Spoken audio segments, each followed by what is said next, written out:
итгэж байгаа зүйл ихээр уруу зургаас таних болно гэж Аристотель хэлж байсан. Энэ санааг хожим гооцын ухааны хөгжил тухайлбал Кантын холбогдох сургаалт өргөмж нөлөө үзүүлсэн байна тийм үү? Тавсар нь уйнаа. За. Кантын болохоор урлаг болохоор хоёр хэсэг яваад үзсэн. Тааламжид урлаг буюу тааламжид урлаг нь болохоор урлагийн доод түвшин бөгөөд хүний практик ашиг сонирхол дээр тулгуурласан байдаг. Сайхан урлаг нь болохоор хүний танин мэдгүй ур чадварын төлөв тоглоом байдаг. Германы философч болохоор Гегель болохоор философи 3 авчсан байдаг. Эртний болохоор бэлэгдлийн үе эртний дорн техник болохоор жишээ болгон тайлбарласан байдаг. Хоёрт нь болохоор сонгодог үе эртний грекийн уран баримтлууд гуравт нь болохоор романтик үе буюу эртний үеийн яруу найраг уран зураг хөгжмөр илэрдэг байсан. Дараагийн слайдаас үзэхэд болох одоо 20 дугаар зууны соёл урлагийн философи гэдэг үүсэж байгаа. 20 дугаар зуунаас болохоор урлагийн философийн түүхэнд бол маш тийм шин нэрэн гэж авч үзэж болно. Энэ нь ямар учиртай вэ гэхээр 20 дугаар зуунд болохоор ер нь бүх ингээд их урлаг ингээд хязгаарлагдсан нэгэн тэм зарчим үүсдэг байсан бол үүнээс 20 дугаар зуунаас аваад урлагийн философи нь өөрийн гэсэн замлаар ирээдүйн замыг өөрөө шийдэж түүнээс шин замлаар хөгжиж ирсэн. Иймээс 20 дугаар зуун бол философийн түүхэнд маш тийм урлагийн философи яг урлагийн түүхэнд тийм маш шин нэр байсан. Тэгээд үүнээс цаашаа маш олон урлагийн философийн үе шатууд англиуд бас өөрчлөлт ирсэн. Үүнийг манай багийн цааш дэлгэрүүлж хайх болно. За цагаан хатуу баримтлаж яг л цаана 2 баг байгаа. Тэгэхээр хичээлийн 90 минут байна. 3 баг байгаа. За ер нь надад тавчлаад хүний гоо сайхны мэдрэмж бол домог бүтээх чадвартай байдаг юм а. Энэхүү чадвар нь хүнд нүүрлсэн байдаг бөгөөд үтлийн айцыг яадаг болно. Даавал тоодох юм. Дараагийн слайдыг өчтөө. За Биологийн үгээр үргэлжлээд хөгжиж өөрийн зөвхөн зүйлийг бий болгосон бол радио зохиолч нэг нөөц модернизм орчны болохоор модерн буюу орчин үеийн шинжлэх ухаанаас үүдэлтэй. За та нар бол за хэдүүлээ ярилцъя. Орчин үе гэж байгаа. Орчин үе гэхээр модерн. Тэгэхээр яг модерн гэсэн зүйлийг яг тодтоо чи юу гэж хэлмээр вэ? Жишээлбэл 20 дугаар зууны шинэ үе. Шинэ үе байх нь. Гоо сайхны юу ах нь мэдрэмж байх нь тийм үү? За өөр микро битээ хамаагүй оролт мик яг амдаа хий. Аа. За. Энэ модернизм болохоор олон урсгал шинжтэйсэн. Тэр нь болохоор нөлөө бүхий гол болохоор экспрессизм буюу тэгэхээр бүгдийн мэдүүлгийг чухалчилдаг. Тэгээд дараагийн модер кубизм буюу энэ болохоор өчигчтэй тооцсон хэсгийг өөрийн объекттэй болон харахыг ирмэлцдэг.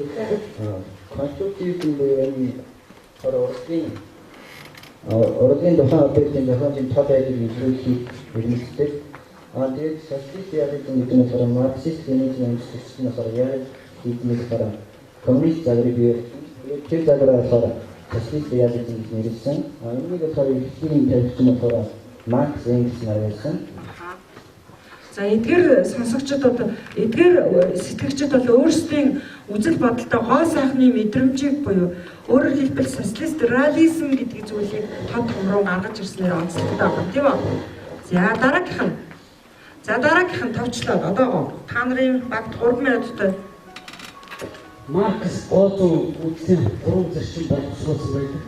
Нэгт нь болохоор гоо сэтгэлийн материалистаа диалектикийн арга зам боловсруулсан. Хоёрт нь болохоор материалист гуравт нь болохоор материалист урлаг гоо сайхны сэтгэлгээ одоо боловсруул эцэг полиатр ангийн төвчсөн гэж үзсэн. За тэгээд Маркс Энгельс нар болохоор урлаг болохоор одоо католик буюу сайхан болон одоо чиний үйлчлэлийг илэрхийлдэг гэж үзэж байсан. Тэгээд реализм гэдэг нь болохоор одоо дүрийн шинжийг одоо хэв шинж үйл явдлыг яадаг юм гişүн байдаг гэж үзсэн. Нэгт нь болохоор хоёрт нь болохоор гуравт нь болохоор тухайн ураг бүтэнд тусч байгаа хэлбэр. Эхний хоёр гişүн болохоор одоо урлаг шинжлэх ухааны хоёр адилхан ураг үзчихсэн. Тэгээд шинжлэх ухаан гэж болохоор одоо эсвэрлэн мөдөнд гарч ирсэн одоо ертөнцийг таних гэдэг. Урлаг гэдэг нь болохоор одоо уран сарны дүрээр илэрхийлсэн ертөнцийн хувцсыг нэмэлцдэг зүйлийг урлаг гэнэ. Чи хэлээ бай. За лавсрынгийн хувьд бол гайхамшигтай би олон юм бас үнийг сайн талыг нь магтмаар нь яг гэхээр хамгийн анхны хичээл дээр бол ерөөсөө ярьж чаддаггүй байсан. Тэгэд маш олон бие даалтыг өөрөө хийж миний өрөөнд хамгаалсаар маш мундаг ярьж чаддаг байсан. Би бас багш хүний зүгээс баяртай. Хэдүүлээ баяр хүргэе. Тэрийг хайж удаа нээлтүүлдэг тэр үсдэг болохоор пост структурализм гэдэг. Пост модернизм гэдэг нь болохоор ямар үзэлтэй гэхлээр одоо уран зохиолын шинжүү, ямар уран сайхны шинжүү нийгмийн олон талууд байдаг. За юу гэхээр одоо улс төр шашин одоо эдийн засаг юм уу те уран сайхны тийм ямар нэгэн дүрслэл хэрэггүй. Тийм зүйл болохоор пост модернизм гэх энэхүү үслийг төлхөө ашигладаг тийм. Мөн консерватив гэдэг үзлээд тийм хуучны үйл явдлыг хадгалах. Тэгээд энэхүү үзлийг пост модернизм гэх үзлээр нь хадгалж явдмаа. Хуучны үйлдэлүүдийг авч явдаг нь үслийг пост модернизм гэдэг. За баярлалаа энэ багт баярлж гисэн. Дараагийн баг.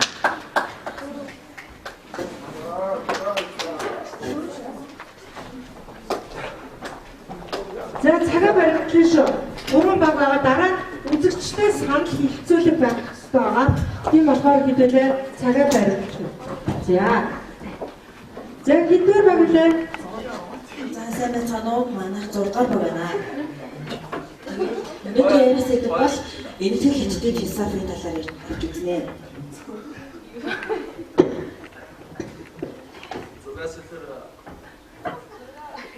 За дараагийн баг яг ингэж яриад дуусахад тэр техник ажлыг хангахгүй бол цаг аваад шүү. За сандрахгүйгээр. За энэ хооронд багш цагийг ашиглаад хийжээ.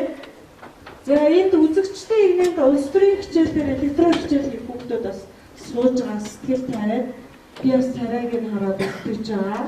Тэгэхээр бас цаг минутын хоорондын техникийн үйл ажиллагаа бас анзаарах хэрэгтэй байгааг анзаарч байгаа ч тийм бас сайн тооцоолох хэрэгтэй.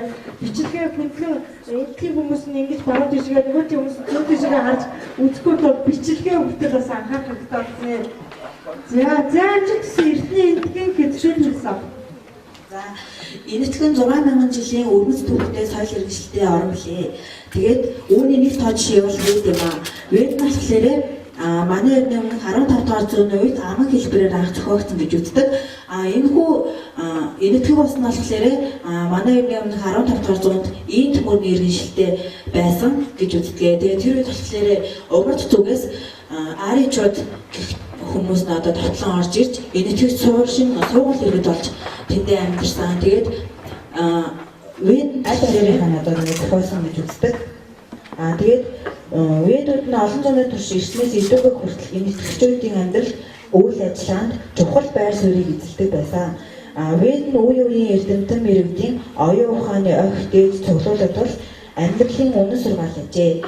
Ведийн гол зорилго нь бол хүмүүст амьдралын үннийг ухааруулах явдал.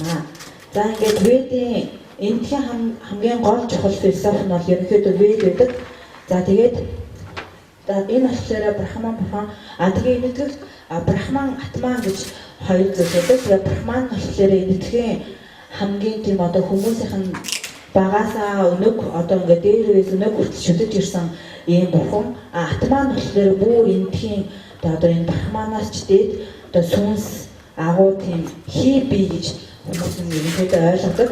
Тэгээд атман гэдэг нь болохоор ерөнхийдөө энэтхийн хаан гэсэн утгатай тийм одоо энэтхүүд гэж биширж ирсэн тийм зүйл юм байна. За одоо хятадын философиг манай багийн зоолоо ярина. За маш товч тодорхой ярил дараа нь 3 баг байгаа. За 2 баг. За гэж тодорхой ярил. За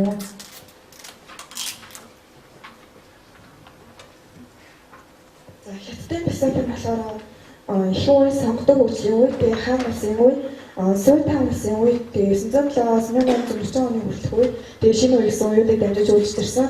Тэгээ хятадын философийн гол онцлог нь болохоор ертөнц болон хүний үүслийн талаар хэлсэн тайлбарсан байдаг. Тэгээд домын сэтгэлгээ таардаг юм. Тэгээ энэний нэг жишээ нь болохоор энэ ян буюу арга бэлэг. Тэгээд энэ нь болохоор газар их хүн хүнд өвөндийн идэвхтэй байдлыг илэрхийлдэг.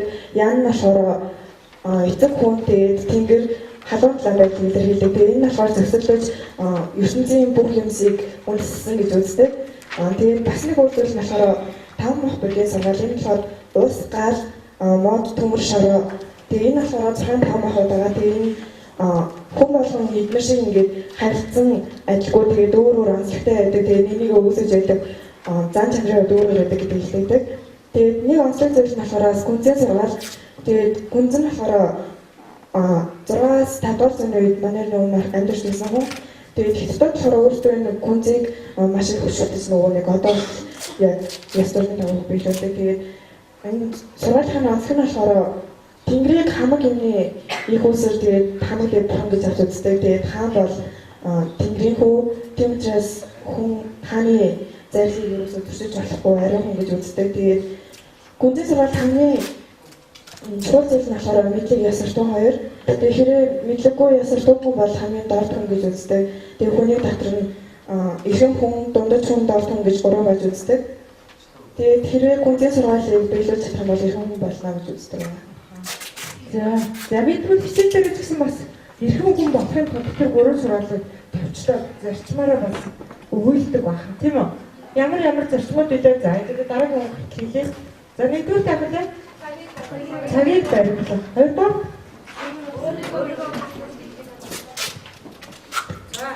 доороос нь байна. Гуравдугаар нь болохоор харилцан бие биенээ хүндэтгэх, дөрөвдүгээр нь гадуур бүтэхгүй байх. Тэгээд Богтөхгүй байх, гадуур бүтэхгүй байх, харилцан бие биенээ хүндэтгэх, тамга нөхөж чадахгүй. Тэгээд бидээ яг тэгнэ. Тэмдэглэл заавал. За тэгэхээр химэлээ чи зоологийн хэлсэнчлэн хиний сургаалаар үлээ гүнзгий сургаал. Гүнзгий сургаалаар. Тэгвэл бид бүгдээрээ гүнзгий сургаалаас яаж байлаа? Жишээ аваад сурч байна. За дараах нь. За баярлалаа. За баярлалаа. Миний хувьд ерөнхийдөө бол дөнгөлтийн хийх байгаа. Тэгээд манайх бол эмтгээ тэгээд хэдийн философиг тавьсан тийм. Тэгээд энэ ханад санаа маань манай багийнхан бүрэлдэхүүн өөртөө хийж аваад хийсэн. Тэгээд зүрхийг ямар ч төрсөн. зүрх нь болохоор дотроо бүх зүйлийг агуулсан байгаа. За би энэ уншаад үгээ. Мэдлэг философи бүх шинжлэх ухааныг нэгдмэл нэг цогц гэж өгдөг. Тэгээд зүрхийг болохоор философи болохоор зүрхээр авч үзээд зүрхэн дотор болохоор философи бүх төрлөө ахуй амьдрал гэсэн бүх зүйлийг дотор нь бичиж өгсөн байгаа байхгүй. За сайхан санаа. Хүн ухааны философи нэгтгэх гэн Монголын философи ертөнцийг үзэх ертөнийг гэрээ орчин үе итгэл үнэмшлийн философи мэдлэгийн тухай ахуй тухай бүх зүйлийг тогтоож өгсөн юм. За сайн санаа. За тэгээ өөр дүгнэлтний юу вэ? 6 дугаар багийн. Тэгээд ерөнхийдөө бол философиудаг бол мэдээж санаа мэдгөө тэгээд бүх зүйлийн цогцсон байдаг тийм. Тийм болохоор манай баг ерөнхийдөө бол гэрээгүй зүйлтэй гэж үздэг. Тэгээд энэ философид ахаш олон төрлөөр ингээд ангилдаг. Тэгээд бүхэлд нь бол философид тэр юм гэж тайлбарлахад бол мэдээж багтахгүй. Маш олон зүйлийн юм байдаг. За тийм болохоор хамгийн сүүл та бүхэн манай ханаа санааг тогтаа үзээрэй. Тэгээд анхаарал тавьсан бол баярлалаа. За баярлалаа. 1 2 3 эргэцүү гэж байгаа юм. Эргэцүү маань тугаа. Энэ тулд доохоо авчихсан байна. Зүгээр хаажаа.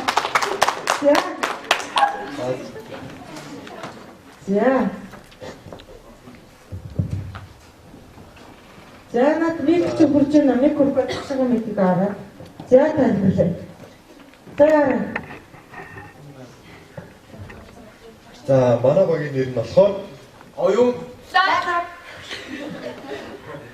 тэгээд манай багийн өрөө нь болохоор мэдгүй зүйлээ одоо хүнээс асуух нь бол ичгүүтэй зүйл биш, харин мэдчихгүй байгаа нь бол ичгүүтэй зүйл юм. Тарим мэдэх нь бол 6 ганц үнэлүү хөтлөх зам юм аа. Тэгээд одоо манай багийнхан ингээд нэг зүйл бэлдсэн л дээ. Одоо тэгээд эндээс болохоор нэгэн сэтгцийн зураг гарч ирнэ. Тэрнээс тэр хүнийг одоо таасаа хүний саналтай байгаа. За тэгээд тав концерт харагдах юм байна. За энэ ямар сэтгч вэ? За гараа. Фигор мөн. Сократ. За агшаа дураараа. Өөр гадны үнээс ч гэсэн болно шүү дээ. Шагналтай мөн. Шагналтай гинэ. Тэр үзэгчдээс ч гэсэн. Фаас гинэ. Оо, камерын. За шагналтай аваа. Шагналтай аа. За шагналтай аваа. Болжэн бас гоё гэсэн байна. Оо. За дараа. За тэгээд миний болохоор пастын тухай одоо тайлбарлах байгаа. Тэ хаа нэг ерөөсөө хаахгүй байна.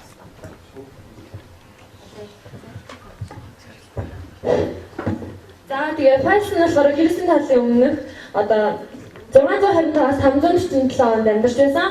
Тэгээд энэ хүн болохоор одоо хамгийн анхны математикч одоо оромж гэдгээр алдартай. Тэгээд энэ хүний хамгийн гол нь авч үзчихсэн үзэл нь болохоор бүх зүйл урснаас үлдээд буцааж урс руугаа шингэдэг гэсэн үзлээдэг. Тэгээд тухайн болохоор одоо Милетийн их сургуулийг одоо үндэслэн байдаг. За Милетийн их сургуулийг үндэслэн байдаг. Яаж үү?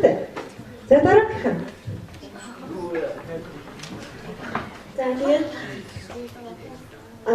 дараа